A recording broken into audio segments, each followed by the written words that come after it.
Okay. I think last time we did chapter 4. A little history. I had the realization of what I'm not a little over 11 years ago. I won't go into much detail about it. The realization of what I'm not is I'm not the biographical character. Um, I am this talking head type character, action figure, as Paul Hederman calls it. Um, if you ask that's what I'm not. If you ask what I am, I say knowing, just aliveness, beingness, without a lot of clutter. It's very light, very nice. Okay, yeah, chapter 5 is the state of presence. Not a lot to work with here, really.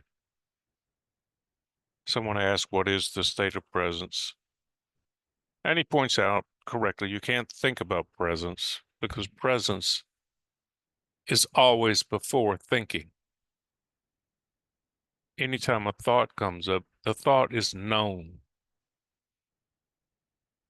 Understanding presence is being present. Thoughts arise in time. Beingness, if we want to call it that, or knowing, and knowing is quiet. Beingness is quiet. A thought is noisy. The thought train inside the head is noisy. Before a thought comes up, beingness or knowing is already there. I've used the analogy before. If thoughts want to have a gunfight with beingness or knowingness, the thoughts say draw. But beingness and knowingness already has the gun out of the holster. Can't win a gunfight with beingness or knowingness. The very fact that a thought has arisen, you have to be knowing that a thought has arisen. Knowing has to be there when the thought arises. You can see the thought, I am Paul. Well, the knowing of that thought was already there. The knowing of that thought is there. And so, therefore, the knowing or the beingness is there when the next thought comes up. I'm hungry. Beingness is there when that thought leaves, and there when the next thought comes. I think I'll go find a sandwich. Beingness is always the first thing there. As an example, when you first open your eyes in the morning or in the evening, if you're an evening shift person, before that first thought gets there, before life in your face, says, oh, I've got to do this today, I've got to do that. In that brief period of time, and everyone has this at some time or another, no matter how busy you are, there's that moment of beingness. It's knowing that it's knowing that you are alive. So that's why some people call it aliveness. You first wake up before life sticks its hand in your face and says, you need to do this, you need to go that. You, what you truly are, is there before the thoughts come up. Because life is contained in the thoughts. The shoulds. You should do this today. You should do that. All of those are thoughts. So beingness or awareness or knowing awareness or aliveness or cognizing awareness or consciousness is always precedes all thought. It is always the background of all thought and is always there when thoughts leave. It's like when you were in school and you had to go write something on the blackboard and you wrote, and then everybody looked at what you wrote. But the backboard is just as important. The backboard, the blackboard, the chalkboard, the whiteboard, whatever. That background, that is being, that is presence, that is knowing awareness. That is the environment in which all thought arises. That is the knowingness it knows of thoughts. Excuse me for a moment. Freight trains. That beingness, that knowingness, free from positive thoughts or negative thoughts. That is what you are. When you were a little child, you were very simple. You were the blackboard. You were the whiteboard. There was very little written on you. Certainly none of these critical statements about yourself. That's why children brought up in a decent environment are invariably happy. They don't have all that critical self-talk. They're just the background of knowing awareness. They know what's going on in the world. And so far as the environment is good, there's a natural happiness and joie de vivre. Joie de vivre. My French is terrible. So anyway, he goes into a lot of depth about being. I think I've been into it deeply enough to impart the reality of it.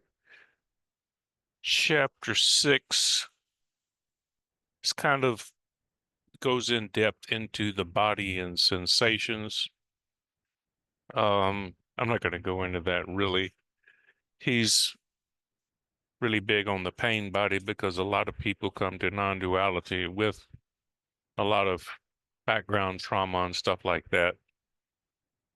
And he's very good at, and in this chapter, getting them out of their head and getting them to notice sensations and things like that. It's a helpful chapter. I recommend all these chapters. I'm just not going to get into it because I'm more focused on the thought aspect of the self.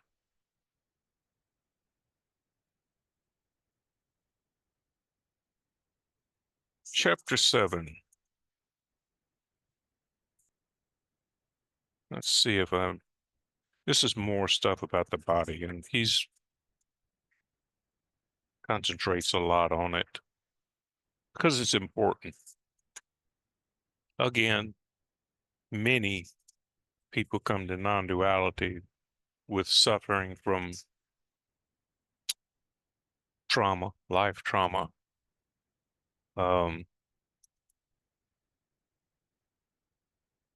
I would say a disproportionate number of people who approach non-duality are suffering from some type of past life trauma in early life. Um, people who are apparently happy don't seem to approach non-duality much. They go to church on Sunday just to socialize the kids, maybe teach the kids some values, but they're not really looking any deeper for any meaning. Their life has enough meaning, I guess. They've got the kids and they've got the nice car and they've got the nice house and the nice job and, you know, why look further?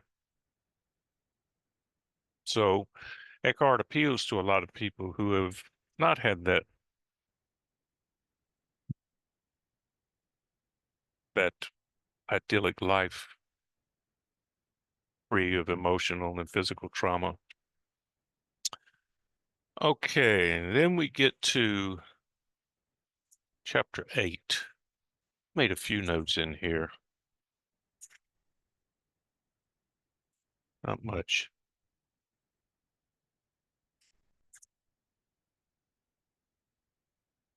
He goes into the chapter is enlightened relationships.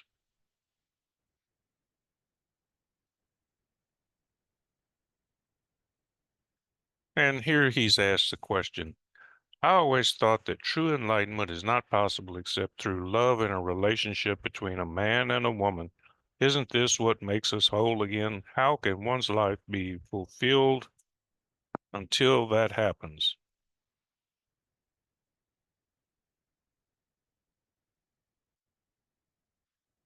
And what he says is very true. And you will have heard this from self-help gurus outside of the non-dual community. In other words, you are waiting for an event in time to save you. Future. All you have is now. Is this not the core error that we have been talking about? Salvation is not elsewhere in place or time. It is here and now. What he's pointing to in my experience is there is the common belief that a better condition, more happiness, I should say more contentment,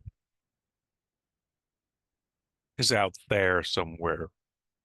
We have to pull it back from the past or pull it forward from the future. In actuality, the ultimate contentment is now. The escape mechanism from the now is suffering in and of itself. The least suffering is just sitting with it, whatever it is. And not to say that you can't have pleasant memories and pleasant daydreams and stuff like that. I mean, that's gonna happen anyway. Your mind, your body has an innate intelligence that will provide relief for your nervous system. And so if you invariably find yourselves reliving an old memory to get away from a painful present, bringing forward some future event, it's fine. Just understand that that's temporary and there are rebounds from that. You know, there's no free lunch, and a temporary escape brings a temporary enhancement of whatever it is. Again, this moment is the ultimate form of energy saving, if you will. And in a way, playing the human game is about saving energy and, in my opinion, making it the longest time in the game. That's how you score the most points. So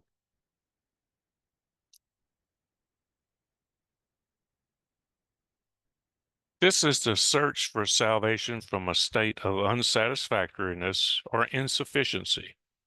Invariably, any satisfaction that they obtain is short-lived, so the condition of satisfaction or fulfillment is usually projected once again onto an imaginary point away from the here and now. Quote, when I obtain this or that, or am free of that, then I will be okay. This is the unconscious mindset that creates the illusion of salvation in the future. True salvation is fulfillment, peace, life in all its fullness. Is to be who you are, to feel within you the good that has no opposite.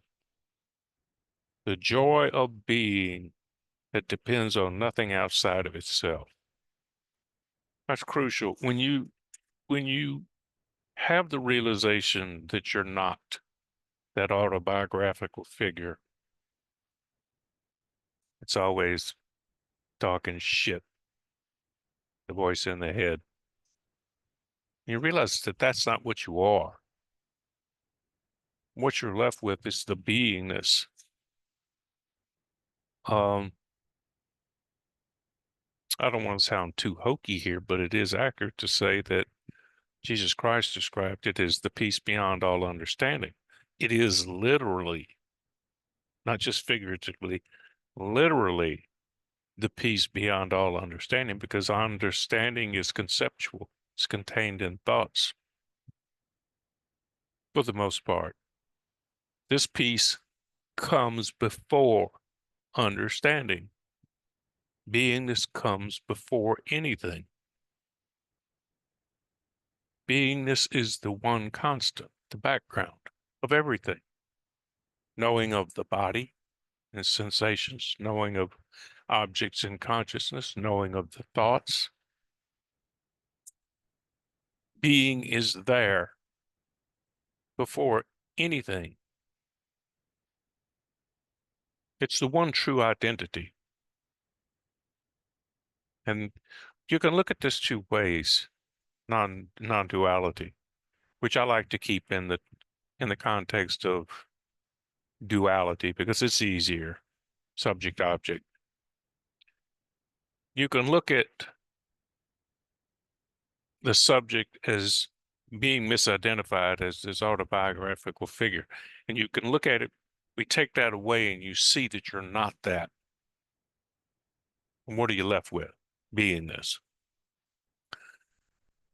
Some people get a little fearful of taking away the character traits. So other teachers, a lot of the awareness teachers say, what are you? Let's don't look at what you're not. Let's focus on what you are. You're knowing awareness, you're that. It's the same thing. Whether you approach this from the take away what you're not or emphasize what you are, we're pointing, non-dual teachers are pointing to the same thing. What is the proper subject within the context of duality? To put it another way, what you think is the subject, which is identified with all these thoughts, that autobiographical character is actually just another object in consciousness. The true subject is what's left when that is identified. And when that is identified, that the autobiographical character is contained in thoughts, and thoughts are all objects. So the autobiographical character is an object in consciousness, and you're left with what's left, which is aliveness or beingness.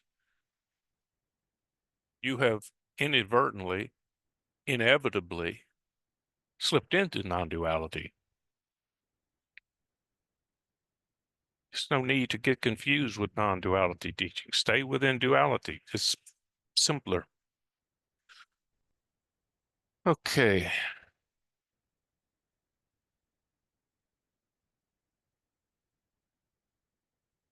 See if I can read my clock. I don't know why they put something as crucial as the time in tiny, tiny characters. Okay. Continuing on.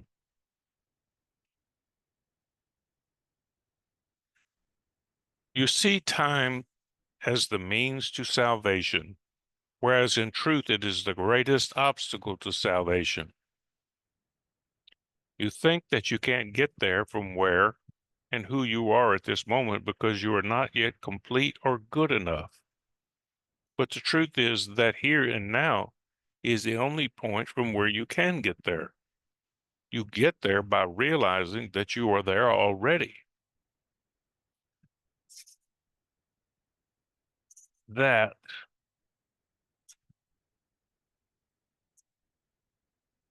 That's big. When I had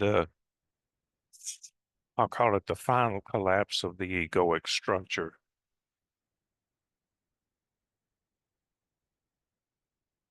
which came as after a series of small realizations, series of them, aha moments, um, moments of, gee, I never thought of it like that, or moments like, wow, I always thought that was true, but I don't know why I thought that was true. Where did I get that? A series of those little moments led up to one afternoon. I was reading some non-dual stuff,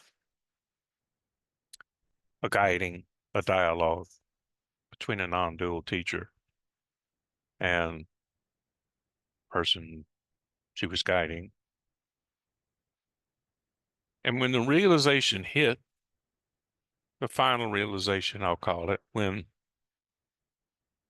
the rest of whatever was the identity of Paul fell, was seen through,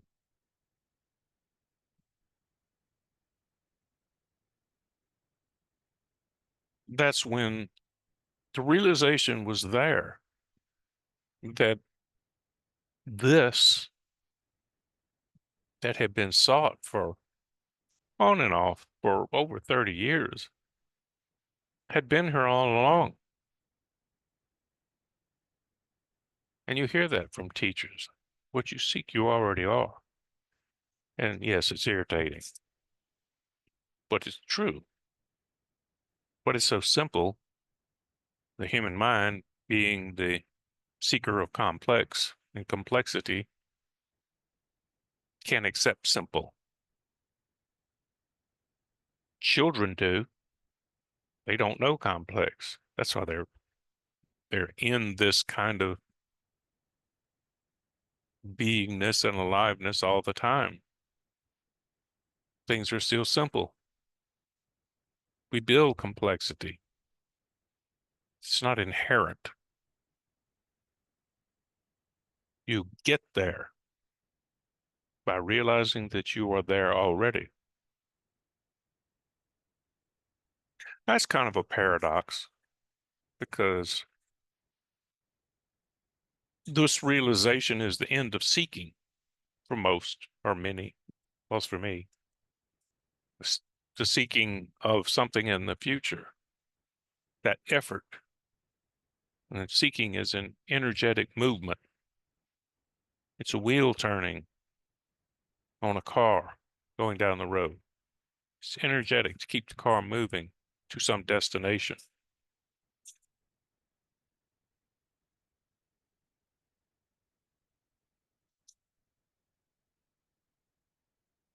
But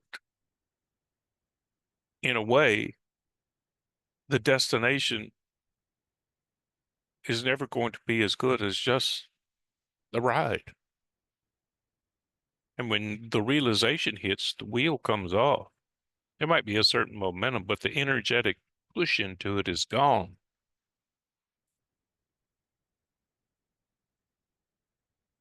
Everything is in this moment. If you just stop and you're going to say, well, I can't stop seeking because I'm not there yet. Oh, you're not there yet. There being out there in the future. It's exactly what he's telling you. It's not out there in the future. It's here right now. So just stop right now, watching this video. All kinds of thoughts are coming and going, and that's fine. Let them come and go. But I want you to just stop for a moment and be. And when I say be, it's just be. It's not be something. It's not be with a goal in mind. It's be seeing thoughts coming and going, seeing thoughts and coming and going about, well, what is being? What is this going to do for me? How is this going to bring something from the future? How can being do anything? That's the whole point. To just be is not doing anything and being okay with it. Think of Shakespeare said, to be or not to be, or one of his characters. Well, this is to be, which I would think is preferable to not being.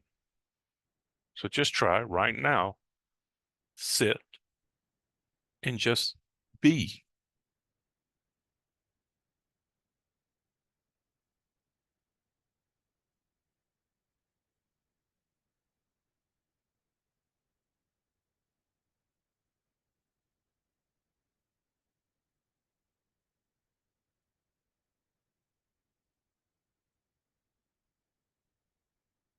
Nice, isn't it?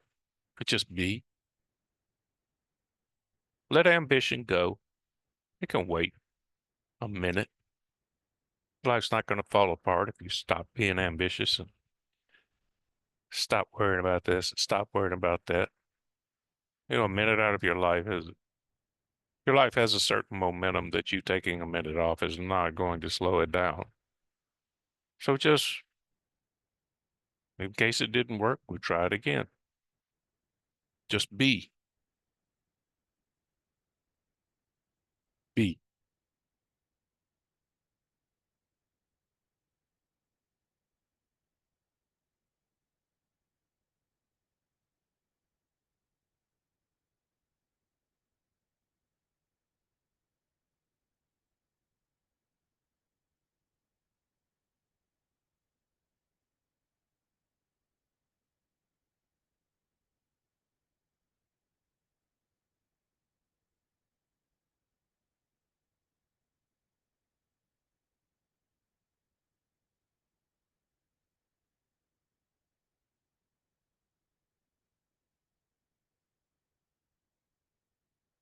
Okay. Somewhere in there you must have had a moment of just being. What did it feel like? Probably restful. Gave your central nervous system a chance to reset a little bit. You may have just noticed that thoughts were coming and going. Thoughts about whatever, what I should be doing, what I shouldn't be doing, what is being. But those thoughts were just coming and going. Being was there. Just observation, pure observation without any intent. Practice it sometime. Just sit and be.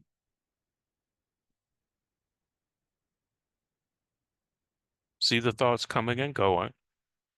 If they pull you away, when you realize you've been pulled away, come back. Come back to being.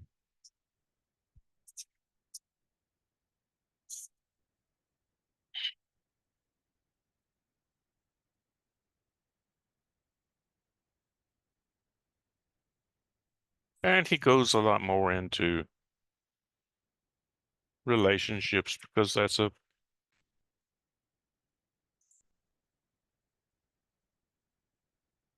causes a lot of suffering for people. Um, so he kind of addresses it and tries to put it into a spiritual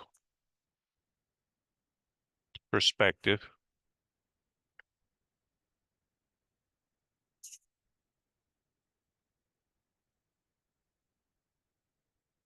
A lot of feel good stuff in there. You're not looking for the right person, you're looking for the right you. Make yourself the person that you would want to be with. And I don't know, that's go to any self-help book in the bookstore and you get that. But he's a very good writer and he puts it in context very well. Oh, let's see what's coming up. Got a little time here, I guess. Chapter 9. Beyond happiness and unhappiness, there is peace. I think I've already talked about that a lot. Let's see what that chapter is about. Beyond happiness and unhappiness, there is peace. The higher good beyond good and bad. The end of your life drama, impermanence and the cycles of life, using and relinquishing negativity, the nature of compassion toward a different order of reality.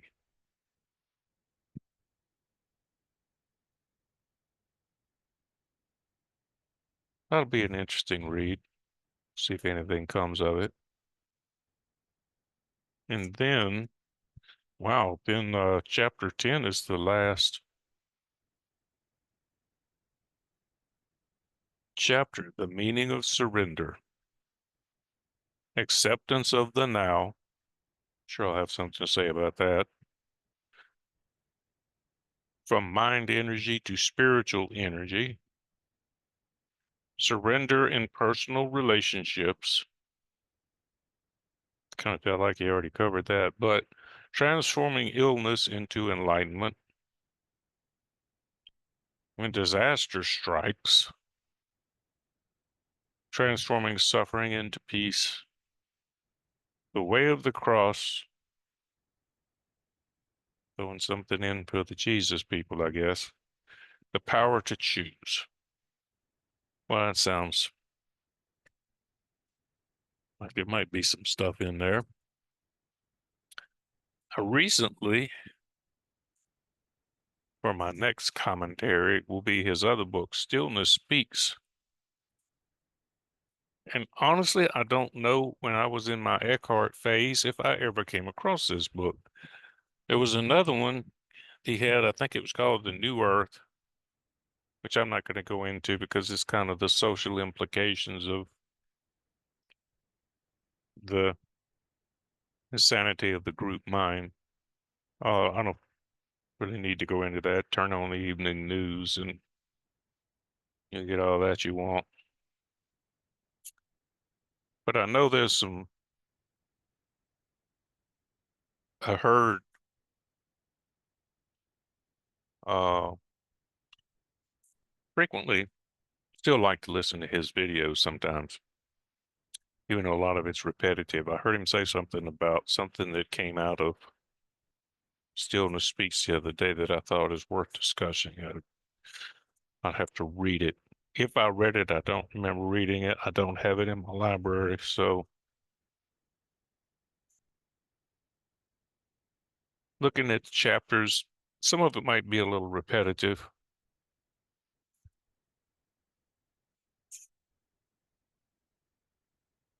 We'll see. Anyway, uh, there will be a link. Hopefully, I'll remember to put the link to book me below this video and all my others. It's free. I have businesses that earn income, so I don't need to charge for this right now. You want to talk about, you want to talk about what it was for me, what it's like for me, that's fine. I don't know how helpful that is for you.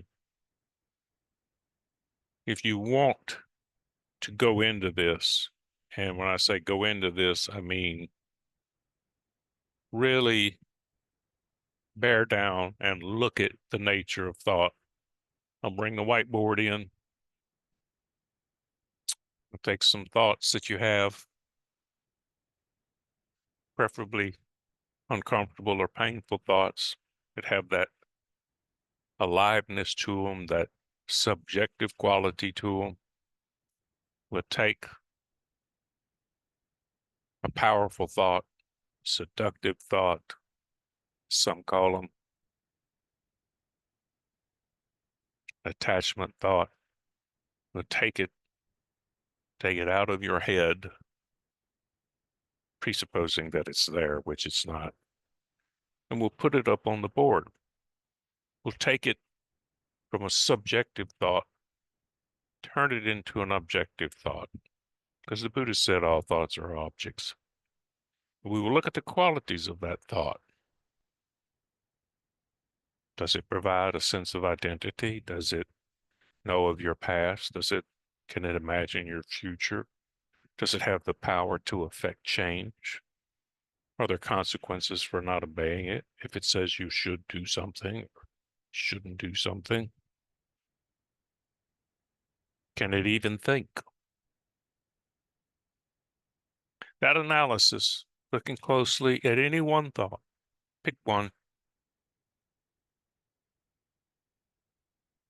can objectify all thoughts. And when thoughts are more seen as objects, as objective rather than subjective, they cease to have power over you, activate your nervous system, cause distress, physiological responses. It's because we think we are these thoughts and that we think these thoughts are alive and they are us, that they can cause distress. We treat them as if someone else is being critical of us. But it isn't someone else being critical of us. Unless it's your mother's voice in your head telling you,